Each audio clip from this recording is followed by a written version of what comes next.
Akhenaton is not what everyone has assumed he is or was, or who he has been painted out to be. And the fucking fact is that Akhenaton destroyed and decimated ancient Kemet.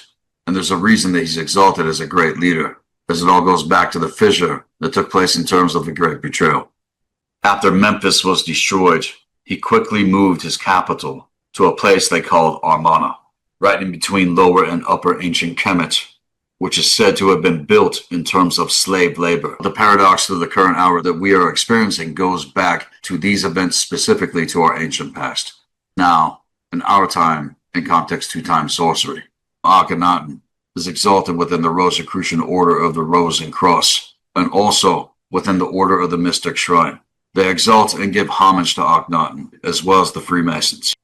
But when these temples were destroyed by Akhenaton, which all held different positions and offices in the realm, the actual system of checks and balances, the government that existed in ancient Kemet, was always about self-governance before any of this ever happened. And as they proceeded to confront Akhenaton and the dark priesthood that emerged, they told them all to go fuck themselves. And it took years for all of this to unfold, but it led up to the total destruction of everything.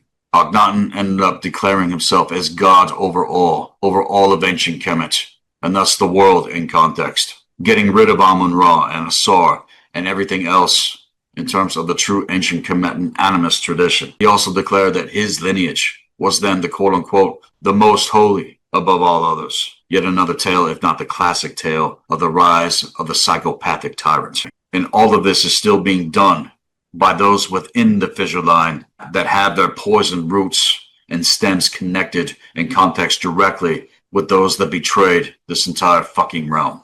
Conditioned to assume otherwise, and every single one of these monotheistic religions all come from this, which also includes Satanism and dark Luciferianism, to that notion.